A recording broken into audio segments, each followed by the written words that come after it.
Friends, நம்ம இன்றைக்கி jelly fruit கேக்கு தான் பண்ண போகிறோம்.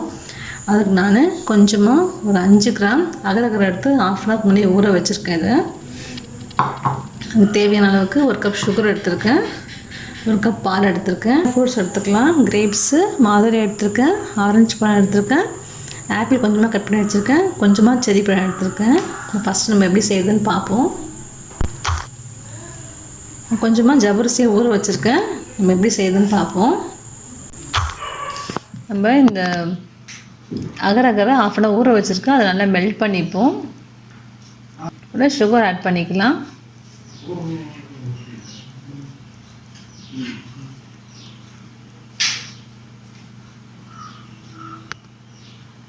நல்லா மெல்ட் ஆகட்டும், நல்லா கரைஞ்சி வரட்டும்.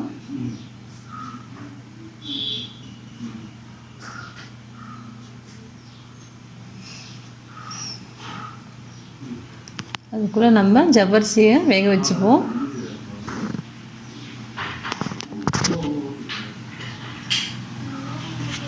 டெக்கரேஷனுக்காக செரி பழம் எடுத்துக்கலாம், டெக்கரேட் பண்ணிக்கலாம்.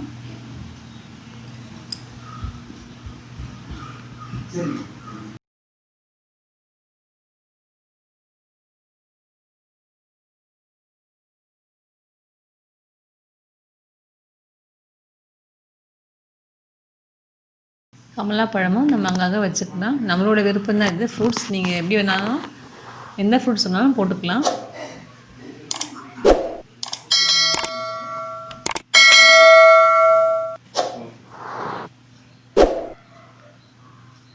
அதனால் மாதுளையும் போட்டுக்கலாம். நம்ம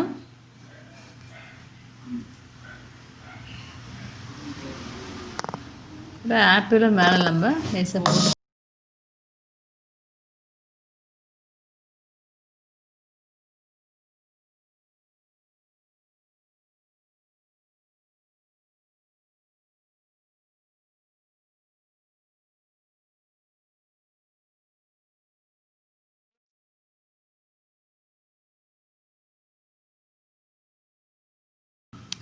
நம்ம எல்லா ஃப்ரூட்ஸையும் போட்டு ஃபுல்லாக டெக்கரேட் பண்ணிப்போம்.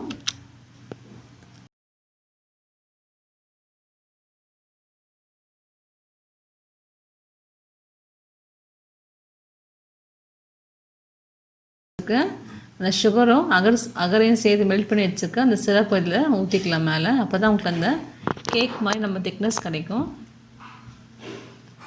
அதை ஃபுல்லாக மேலே ஊற்றிட்டு ஒரு 5 நிமிஷம் வெயிட் பண்ணுவோம். அப்போ தான் அது செட் ஆகும். அதுக்குள்ளே நம்ம ஜவ்வரிசி நல்லா வெந்திருக்கான்னு பார்ப்போம்.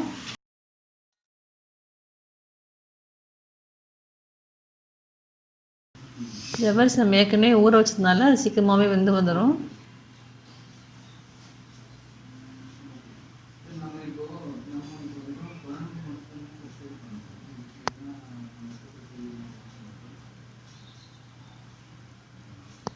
ஜவ்வரிசி நல்லா வெந்துடுச்சு.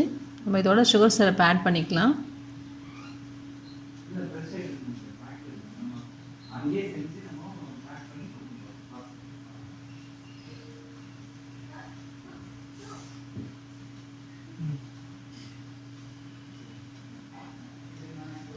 கொஞ்சம் நல்லா ஆறட்டும். நம்ம ஆறினதுக்கப்புறம் அதில் பால் ஆட் பண்ணிக்கலாம். ஆறிடுச்சு. இப்போ நம்ம அந்த பால் அதில் ஊற்றிக்கலாம்.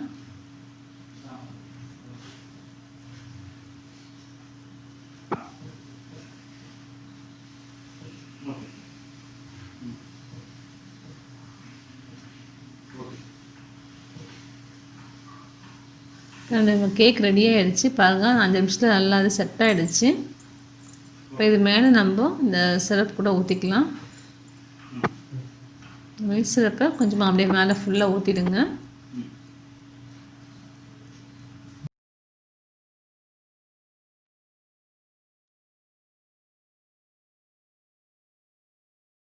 அப்படியே செட் ஆகட்டும். 5 மினிட்ஸில் அப்படியே செட் ஆகிடும்.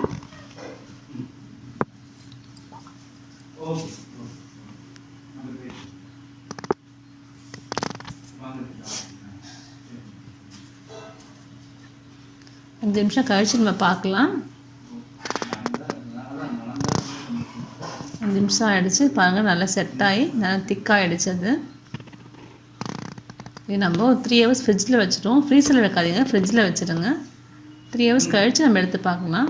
பாருங்கள், நல்லா ஃபுல்லாக செட் ஆகி நமக்கு அந்த கேக் மாதிரி வந்துடுச்சு. இப்போ நம்ம அதை ஓரத்தை